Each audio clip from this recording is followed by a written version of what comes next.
It's just a good take foul, you know.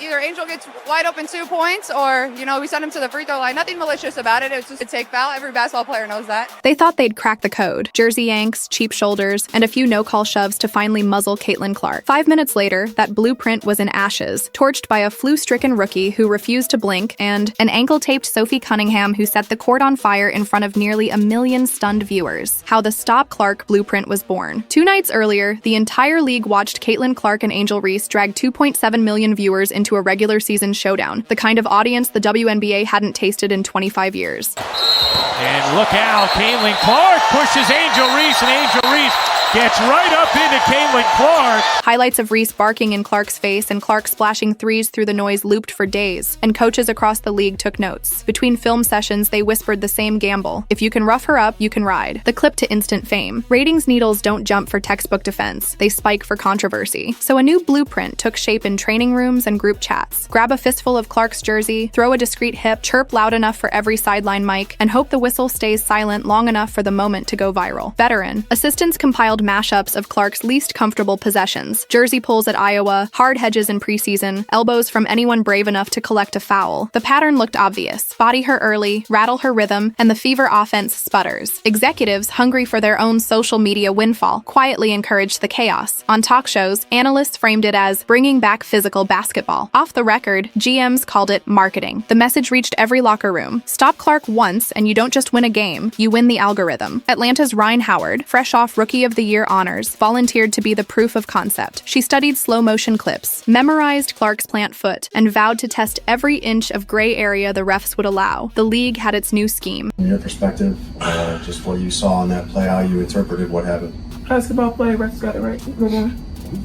All it needed was a stage, and State Farm Arena was about to supply it. Atlanta executes the plan. Rhyne Howard's rough. Welcome. The opening tip felt more like the opening bell of a prize fight. Howard shadowed Clark the instant the ball left the ref's hand, clawing at her hip on the first dribble, yanking a handful of jersey at mid-court on the second. No whistle. Clark stumbled, flashed a half smile, and hoisted a sarcastic thumbs up that detonated on social media before the shot clock reset. Instead of pulling back, Howard doubled down, elbows dug into every screen, wrists hacked on every eye, crossover. 4 separate grabs in the first quarter alone, all swallowed by silent whistles. Atlanta's crowd roared at every bump, convinced they were witnessing the formula being etched in stone. For 6 tense minutes, the Fever offense seized up. Clark, marooned at the top of the arc, went 1 for 8 while the Dream sprinted to a 9-point cushion. Angel's foul right here. That was harder.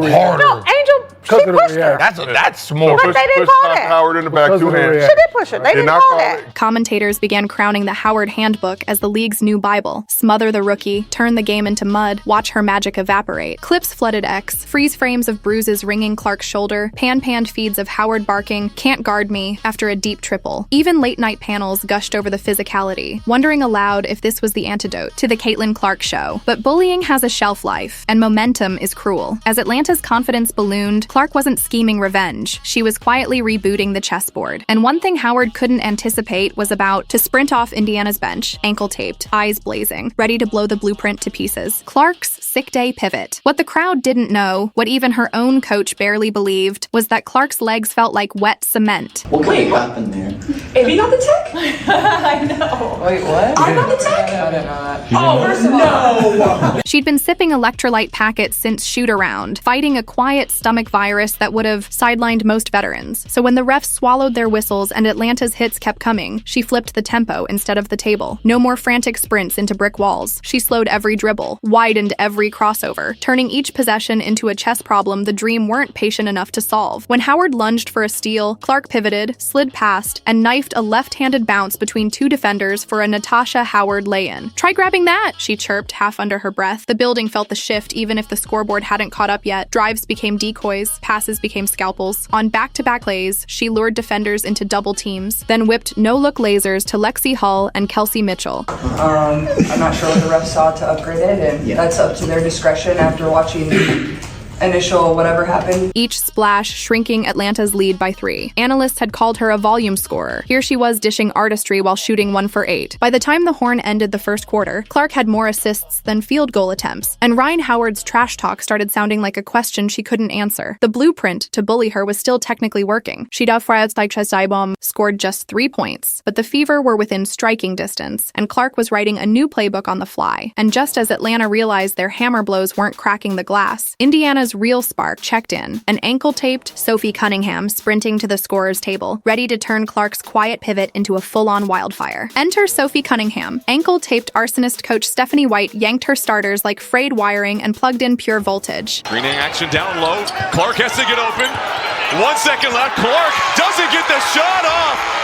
First through the huddle came Sophie Cunningham, ankle still mummified in tape from last week's sprain, but eyes gleaming at the prospect of contact. She didn't bother to feel out the pace. She detonated it. On her first touch, she ghost cut behind a ball-watching defender, spun under the rim, and flicked in a reverse so clean it hushed the hecklers mid-chant. Next trip down, she chased her own rebound, crashed to the floor, and slapped the ball back. Outside without losing the grin that said, "Keep swinging, I like it." With Lexi Hull parked in the corners, 48% from deep, practically begging for daylight, Atlanta's defensive geometry shattered. Zone. Clark yo-yoed the ball until 2 white jerseys chased, then snapped a cross-court dart to Hull. Swish. Man-to-man, Cunningham's relentless cuts turned every possession into a shell game of disappearing defenders. In 4 trips, a 9-point deficit vaporized to 1, and you could feel 10,000 hometown throats tighten at once. Numbers told the secret. Clark, Cunningham, Hull, Mitchell on the floor together were pumping 1.47 points per possession, double the slog of the opening 6 minutes. Howard's bumps suddenly looked like fouls, not strategy. Atlanta's bench stood in stunned silence, watching the bully blueprint buckle under the weight of one taped ankle and a rookie who refused to be the victim. I'm not going to give you an easy layup. I'm going to foul the shit out of you.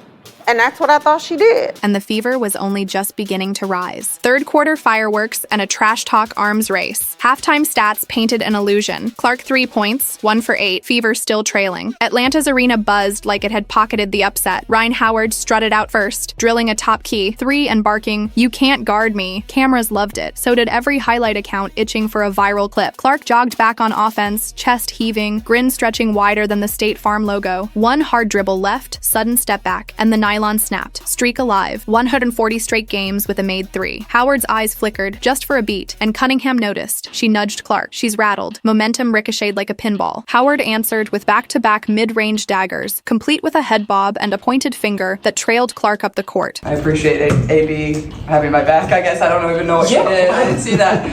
Well, girl. Have fun playing that fun. Clark's reply? A glide into the lane, drawing 2 defenders before slinging a no-look rope to Hull in the corner. Money. Crowd noise flipped polarity. The roar morphed into groans. At 3:08 of the third, Howard shoved Clark after yet another whistle, still only a common foul. Clark brushed imaginary dust from her jersey and winked at a courtside fan. That single frame blasted across X before the ball was inbounded, captioned, "Bullying level, ineffective." Cunningham fed on the tension. She jumped a passing lane, sprinted coast to coast, and banked a lefty lay-in while pounding her chest. Mitchell followed with a heat-check triple that detonated like fireworks over Peachtree Street. The scoreboard stuck within 2 baskets, but the energy told a different story. Atlanta was punching itself tired, Indiana was smiling through the swing storm, and the fourth quarter still loomed, daring someone, anyone, to finally slam the door. Final 2-minute chaos. Swiss bank pass on 3. The fourth opened with Clark down 3, but wearing that eerie, calm shooter's flash before detonation. She slid through a split action screen, popped to the wing, and drew a double. Hull slipped. Baseline, bucket. Next trip, Clark faked a handoff, knifed inside, kicked to Cunningham, corner splash. Fever up 1. State Farm Arena sounded like a kettle left on boil. Atlanta's coach punched back with a timeout, scribbled a new wrinkle, and Howard rewarded him by drilling a 27-footer, stomping in triumph. Clark nodded, almost appreciative, then crossed half court and baited Howard 30 feet from the rim. Cheap reach, whistle, 2 free throws, ice. Tie game with 90 seconds. The next possession was pure mayhem. Cunningham gambled for a steal, lost her shoe, still deflected the entry pass, and Lexi Hull scooped the loose ball. Fever ran clock. With 8 ticks on the shot clock, Clark whispered, "Swiss bank pass on 3, secure as gold." gold. Out of nowhere, she attacked downhill. 3 defenders swallowed her, and at the apex of chaos, she fired a blind, left-handed laser to Hull buried deep in the corner. Net. Fever +3, 22. Howard jab-stepped, answered with a mid-range silencer, Dream. Back up 1 with 105, but the gas light on her swagger was blinking red. Clark snaked a pick and roll, dragged a triple team, and slung another rope to Mitchell. Splash. Fever by 2. Last gas. Atlanta bricked, Hull rebounded, and Clark milked the clock until Howard, desperate, fouled her again. Swish. Swish. Fever +4. A final heave clanked. Sophie skied for the board, ball cradled like a victory trophy, as the horn blared 81-76. The blueprint lay smoldering at midcourt, burned beyond recognition. Immediate fallout. Fines, bruises, and a league on notice. No sooner had Sophie tucked that last rebound under her arm than the real aftershocks rippled out. Within an hour, ESPN's crawl flashed, league reviewing multiple instances of excessive contact involving Ryan Howard. Insiders whispered numbers, not bank-breaking, a few thousand apiece, but the headline mattered more than the cash. It was the WNBA admitting, yeah, that might have crossed the line. Commentators who'd praised old-school physicality 48 hours earlier flip-flopped in real time, warning that letting stars get mauled was terrible optics for a league chasing mainstream momentum. Caitlin Clark skipped the presser ice-wrapped and pale, but still joked to reporters, "Guess that thumbs up was pricey." Across the hall, Howard seethed, claiming she was just playing tough, yet team staff iced her own bruised forearm, evidence that bullying can hurt the bully too. Meanwhile, Sophie Cunningham limped to the bus, ankle screaming from that coast-to-coast steal, but refused treatment until trainers finished with Clark. Priorities, she quipped, earning a grin from the rookie TV executives, though, were ecstatic. Overnight League pass numbers confirmed 800,000 plus concurrent viewers, unheard of for a Thursday. Networks rushed to insert flex clauses, ready to beam any future Fever Dream sequel into prime time. One exec told The Athletic, protect or promote, either way Clark's bumping the ratings. Yet beneath the hype buzzed a nervous question. If a stomach virus, 4 Jersey Yanks, and a borderline rugby match can't slow the rookie, what happens when she's healthy? And when the defending champ Liberty are waiting less than 24 hours away? The league had less than a day to decide whether to tighten whistles or brace for another wildfire. The bigger picture, ratings windfall and a league at a crossroads. By dawn, the numbers looked cartoonish. Sports media watchdogs logged a 115% year-over-year jump in national WNBA viewership. League Pass issued a press release boasting its highest single-game concurrency ever. Corporate sponsors, ones that barely answered emails last spring, were now jockeying for placement on Fever broadcasts. ESPN quietly shuffled its June grid, slotting 3 Indiana games into slots, once reserved for MLB. A senior programmer admitted off-record, Caitlin isn't just a player, she's our summer sweeps plan. But the cash surge came shackled to a PR grenade. Pundits replayed those silent whistles in split screen with Clark's bruised arm, asking if the league was flirting with WWE optics. Veteran stars chimed in. Some praised the toughness, others warned that turning every matchup into a brawl could scare away new fans lured in by Clark's Art of War shooting displays. Even casual viewers noticed the contrast, highlight reels, of logo threes spliced alongside rugby scrums. Inside league headquarters, 2 factions sharpened arguments. One pushed for stricter officiating guidelines, protect the product, safeguard the face of the boom. The other argued that controversy sells dial it back too far and the viral engine stalls. Commissioner Kathy Engelbert convened an emergency call with network partners, balancing integrity against a ratings rocket she couldn't afford to jettison. Meanwhile, Clark iced her stomach and Cunningham relaced that tender ankle for Madison Square Garden. The message was clear, protect them or not, the show will go on. Only now the whole sports world is watching to see whether the WNBA chooses spotlight or spectacle. If they couldn't break her, what will? A stomach bug slowed her legs, 4 uncalled Jersey Yanks bruised her arms, and an arena full of doubters roared for blood. Yet Caitlin Clark still walked out with the win, the ratings, and the last word. Ryan Howard's blueprint for fame, shredded. Sophie Cunningham's taped ankle, now a legend in Fever lore. And the league that thought controversy would quiet its brightest star just handed her another highlight reel instead. So, here's the new question every coach, broadcaster, and front office exec has to answer. If hacking, taunting, and bulldozing can't derail a rookie at half speed, what happens when she's firing on all cylinders? Tomorrow night, the defending champ Liberty will find out, under EO. Brighter lights, louder scrutiny, and a rulebook suddenly under a microscope. Because whether the WNBA chooses to protect its marquee attraction or gamble on more chaos, one truth is crystal clear. The world will tune in, waiting to see if anyone can stop the player who thrives the moment you try to bully her. And if they can't, this season won't just rewrite highlight tapes, it could rewrite the very way women's hoops is marketed, policed, and remembered. Stay tuned, the reckoning's only getting started.